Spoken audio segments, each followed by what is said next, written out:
So apparently robots can now play tennis like humans, and we have to talk about how this even happened. So it actually all starts with a group of researchers spread out at some of China's top institutions: Tsinghua University, Peking University, a robotics company called Galbot, the Shanghai AI Laboratory, and amongst others. Now, these people have been working on a problem that sounds simple, but is actually one of the hardest challenges in all of robotics.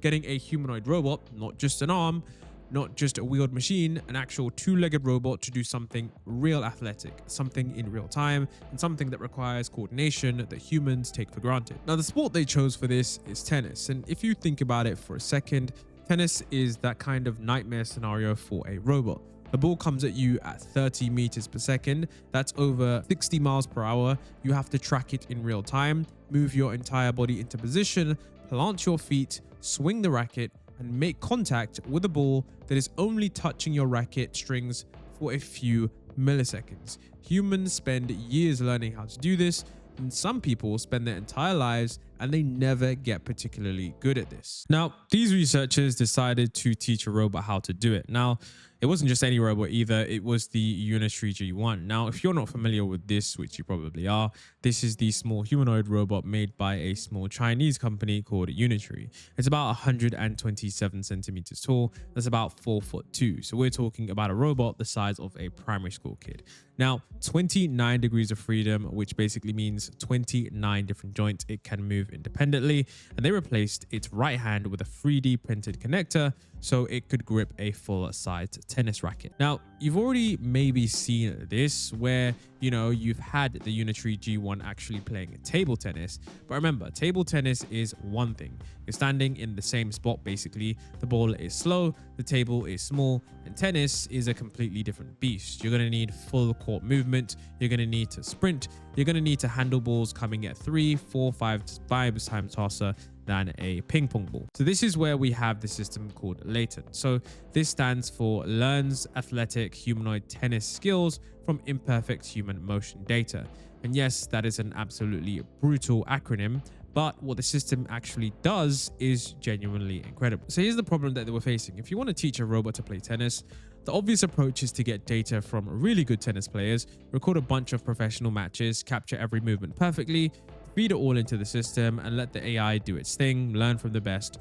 But that doesn't work, okay? And the reason is pretty interesting. You see, professional tennis data from real matches is incredibly hard to capture with the precision that you need for robotics. You need full body motion tracking of elite players during actual competitive play. And even if you could somehow get that data, a human body and a robot body are completely different. Different proportions, different joint limits. You can't just copy a human movement onto a robot and expect it to work. The team tried something different. Instead of the perfect data from the pros, they used imperfect data from amateurs. They brought in 5 amateur tennis players, put them in a small motion capture area. We're talking 3 meters by 5 meters, and that's about 17 times smaller than an actual tennis court. And then they just had these 5 people hit forehands, backhands, do some lateral shuffles, practice crossover steps, basic stuff, just 5 hours of data total. And that's it. That's all the human data that they used. 5 hours, 5 amateurs, and a capture area the size of a large living room.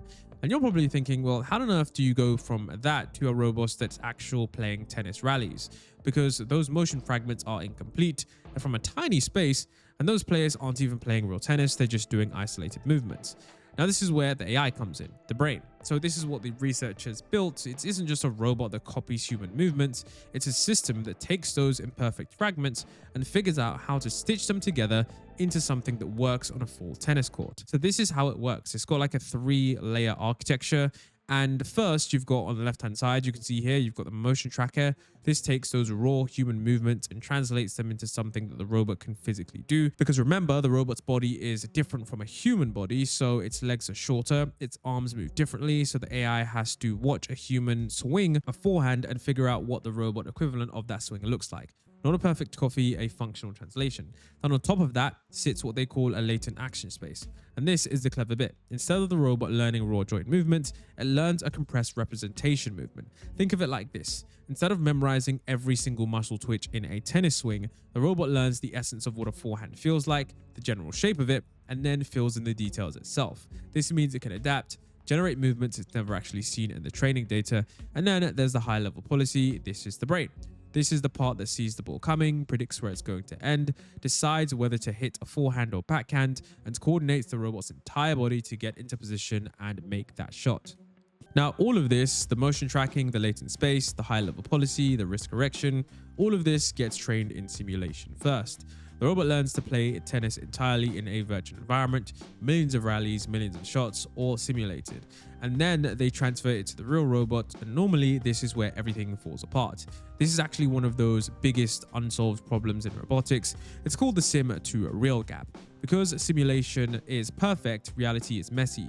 The floor might be slightly uneven, the ball bounces differently, the wind exists, the robot's joints have tiny imperfections, there are 1,000 tiny variables that the simulation doesn't account for.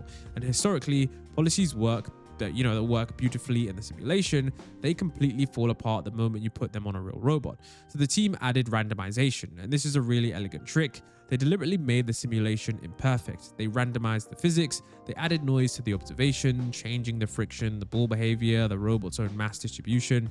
They basically said, look, we're going to make it so chaotic that, training reality feels easy by, so that when the robot finally steps onto the real court and everything is slightly wrong compared to the simulation, it doesn't just panic, it adapts. And it's already seen worse, way worse. And of course, as you guys can see, the results are kind of absurd. In the real world, the robot hits forehand with a 91% success rate, backhands at a 78% success rate, and it can sustain multi-shot rallies with actual human players. Not one hit, nor two hits, continuous back and forth rallies. That's what we're talking about here. This is a robot that's 3.5 feet tall, it weighs about 35 kilograms, and it's sprinting across the court at over 6 meters per second. That's faster than the average person jogs, and it's tracking a ball, in some cases, that's coming at it at 15 to 30 meters a second, and it's making contact with a racket during a window that lasts just a few milliseconds, essentially zero margin for error. And in simulation, the numbers are even more insane: 97% forehand success rate, 82% backhand, and every other method they compared it against basically failed. Standard reinforcement learning couldn't do it. Other motion learning approaches couldn't do it. The baselines they tested it against either couldn't sustain a rally at all, or they had success rates so low they weren't even close to competitive. And remember, this is from 5 hours of amateur data and a capture space the size of a living room. And that's what makes the paper hit so different. They didn't need that perfect data. They didn't need professional athletes. They didn't need years of recording. They just took scrappy, incomplete, imperfect motion clips and built a system that turns them into something that genuinely looks athletic. I came across the Reddit thread for this paper, and it got over 2,500 upvotes, which for a robotics paper is massive. And one of the top comments said this that got them thinking about the point where we'll all be able to compete against AI in any sport, the same way we can basically just set the difficulty of a video game. Now, you might be thinking, okay, a robot that can play tennis, is this just another flashy demo? Does this actually matter for the real world? So the researchers are actually very clear about this in the paper. Tennis is a proof of concept. The real point is that this learning is from messy data. Using imperfect data is an incredible bottleneck. Think about it, okay? If you're able to do that, you could basically work for any robot. And it could work for any physical task: soccer, parkour, warehouse work, disaster rescue, anything that requires a humanoid robot to move fast, react in real time, and coordinate its entire body. And the data bottleneck has always been the problem. Everyone knew that if you could get enough perfect data, you could train a robot to do amazing things. But the perfect data is expensive, slow to collect, and often impossible to get. What this team showed is that you don't need perfect data, you need a smart enough architecture to work with imperfect data, and that changes the equation entirely. Think about what this means for the humanoid robotics companies right now. Companies like Figure and Tesla, they're all working on getting humanoid robots into factories and warehouses. And one of the biggest questions has been how you actually teach those robots to move in useful ways without having to hand program every single motion. Now, this is where Latent suggests the answer. You just capture some humans doing the task, and it doesn't have to be perfect, and it doesn't have to be complete, and a few hours in a small room, and then you let the AI figure out how to translate that into robot movement. And that's a massive deal, because collecting 5 hours of amateur data is cheap, fast, and anyone can do it. And if this approach actually generalizes, you could potentially teach a humanoid robot a new physical skill every single week. Now, the researchers actually also mentioned a few things that they want to fix. One of the things that they want to fix is right now that the robot relies on an external motion capture system to track the ball and know where it is on the court. And that's fine for a lab demo, but obviously you can't put motion capture cameras on every construction site or warehouse floor.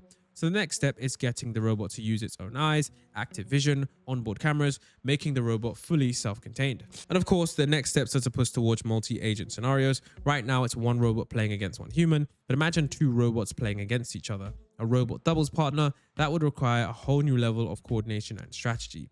And then there's a generalization question. Can the same system learn soccer from a few hours of amateur footage? Can it learn to dance? Can it learn martial arts? The architecture doesn't have anything technic specific baked into it. So in theory, it should be adaptable, but that is for another day.